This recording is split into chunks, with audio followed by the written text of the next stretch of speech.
নমস্কার সবাইকে। আশা করি সবাই ভালো আছেন। আজকে আপনাদের মাঝে আরেকটা গুরুত্বপূর্ণ টপিক নিয়ে ফিরে এলাম। টপিকটা কি?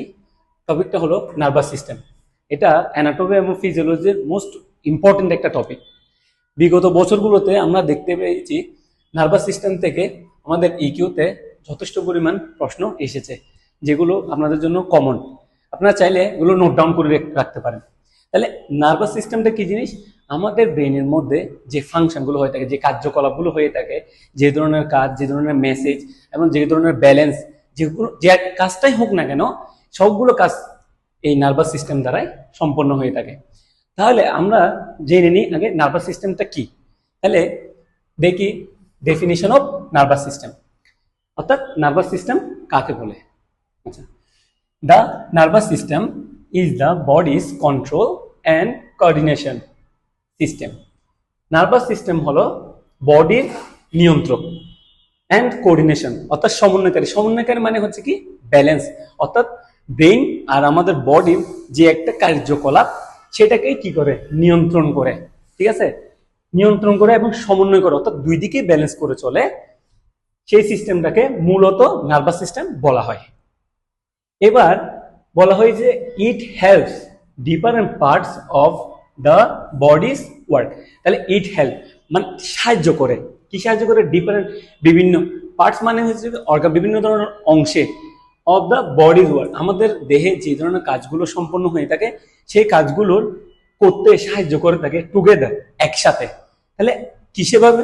কোন একটা ব্রেন থেকে সিগন্যাল যখন আমাদের বডিতে আসবে, কি হয়, বডিতে যখন সিগন্যালটা আসবে তখন ব্রেনটাও কাজ করবে, আবার আমাদের বডিটাও অটোমেটিকলি কাজ করবে। বাই সেন্ডিং, সেন্ডিং মানে হচ্ছে পাঠিয়ে, electrical and chemical signals. By sending মানে হচ্ছে পাঠানো।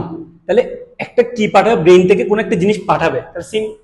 সেন্ডিং কি কি পাঠাবে? ইলেকট্রিক্যাল মানে হচ্ছে বৈদ্যুতিক, অ্যান্ড কেমিক্যাল সিগন্যাল, দুই ধরনের সিগন্যাল পাঠাবে। কোথায়? ব্রেন থেকে আমাদের বডিতে।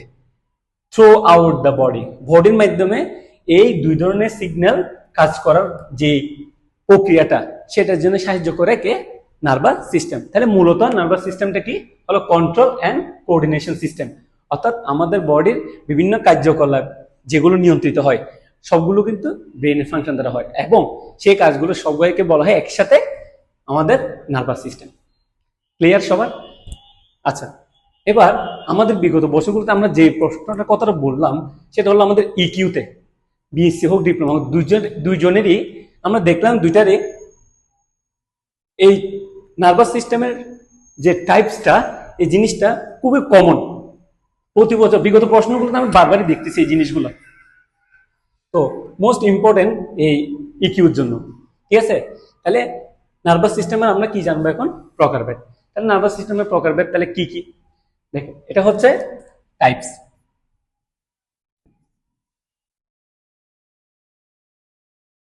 নার্ভাস সিস্টেমের এটা হলো টাইপস। তাহলে টাইপস আমরা কতবার দেখি? নার্ভাস সিস্টেম মূলত দুই প্রকার। দুই প্রকার কি কি? সেন্ট্রাল নার্ভাস সিস্টেম, একটা হচ্ছে পেরিফেরাল নার্ভাস সিস্টেম। তাহলে সেন্ট্রাল নার্ভাস সিস্টেমকে কি বলা হয়? সিএনএস, সংক্ষেপে যদি আমরা বলি সিএনএস। আর পেরিফেরাল নার্ভাস সিস্টেমকে আমরা যদি বলি তাহলে বলা হয় পিএনএস। আচ্ছা, এটা হচ্ছে most centre of this neuron, কাজটা সেন্ট্রাল নার্ভাস সিস্টেম, আর এটা হচ্ছে পেরিফেরাল নার্ভাস সিস্টেম। এখন দেখি সেন্ট্রাল নার্ভাস সিস্টেমের আবার দুইটা পার্ট। কি কি? একটা হচ্ছে ব্রেন, একটা হলো স্পাইনাল কর্ড। এখন যদি বলে ব্রেন আর স্পাইনাল কর্ড, এই দুটো হচ্ছে আমাদের সেন্ট্রাল নার্ভাস সিস্টেমের প্রধান অংশ। ব্রেনের মধ্যে আবার তিন ধরনের ব্রেন আছে। আমাদের ব্রেনের অংশ আবার তিনটা। কি কি? ফোর ব্রেন, মিড ব্রেন, একটা হচ্ছে হিন্ড ব্রেন, হ্যান্ড ব্রেন, ঠিক আছে। তাহলে এই তিনটা হলো আমাদের ব্রেনের তিনটা অংশ, অর্থাৎ আমাদের একটা ব্রেনের মধ্যে এই তিনটা পার্ট আছে। এই তিনটা অংশ হলো four brain, mid brain, hand brain. Clear সবার? অবশ্যই এগুলো খাতায় নোট ডাউন করবেন আপনারা, না হলে বুঝতে অসুবিধা হবে। আচ্ছা, এখন আমরা দেখিনি আবার ফোর ব্রেনের কয়টা পার্ট। ফোর ব্রেনের কয়েকটা পার্ট আছে, যেমন বেসাল গ্যাংলিয়া, তারপরে বলতে পারি সেরিব্রাল কর্টেক্স, থ্যালামাস, একটা হলো হাইপোথ্যালামাস। ক্লিয়ার? এখন মিড ব্রেনের কয়টা আছে? জাস্ট একটা পার্ট, নাম হলো ফোর্থ ভেন্ট্রিকল। মিড ব্রেনের জাস্ট ফোর্থ ভেন্ট্রিকল একটা টাইপ। হাইন্ড ব্রেনের তিনটা অংশ, পন্স, সেরেবেলাম, একটা হলো মিডল অবলঙ্গাটা। এগুলো সবগুলো কিন্তু ব্রেনের অংশ, ঠিক আছে। এখন দেখিনি আমি পেরিফেরাল নার্ভাস সিস্টেম আবার কয় ধরনের। তাহলে পেরিফেরাল নার্ভাস সিস্টেম আবার কিন্তু দুই ধরনের, একটা হলো অটোনমিক নার্ভাস সিস্টেম অর্থাৎ যাকে বলা হয় এএনএস, অর্থাৎ এএনএস। আরেকটা হলো সোমাটিক নার্ভাস সিস্টেম হচ্ছে এসএনএস। একটা হলো অটোনমিক নার্ভাস সিস্টেম, একটা হলো কি সোমাটিক নার্ভাস সিস্টেম। তাহলে পেরিফেরাল নার্ভাস সিস্টেম কয় ধরনের? আবার দুই ধরনের। তাহলে অটোনমিক নার্ভাস সিস্টেম আবার দুইভাবে সংগঠিত হয়, সেটা হলো কি, একটা হলো সিম্প্যাথিক সিস্টেমে, একটা হচ্ছে প্যারাসিম্প্যাথিক সিস্টেম। দুইভাবে অটোনমিক নার্ভাস সিস্টেম হয়ে থাকে। আবার এখন দেখতে পাই সোমাটিক নার্ভাস সিস্টেম কয় ধরনের। সোমাটিক নার্ভাস সিস্টেমে দুইটা জিনিস আছে, একটা হলো স্পাইনাল নার্ভ আর একটা হলো ক্রেনিয়াল নার্ভ।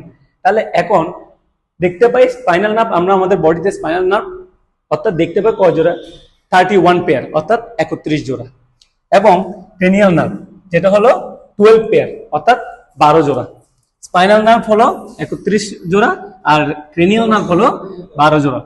এখন 12 জোড়া যদি ক্রেনিয়াল নার্ভ হয়ে থাকে, এই দুইটা জিনিস আপনারা অবশ্যই নোট ডাউন করে রাখবেন, এটা ইম্পর্টেন্ট ফর এমসিকিউ। বিগত বছরগুলোতে প্রায় সময় দেখতে পেলাম এই জিনিসগুলো, অর্থাৎ এই নার্ভের নামগুলো কয় জোড়া বা কিভাবে হয়, এই কাজগুলো আমরা এগুলো সব এমসিকিউ দেখতে পাই। এখন বাকি সিস্টেমগুলোর বিস্তারিত আমরা পরবর্তী ভিডিওতে আলোচনা করব।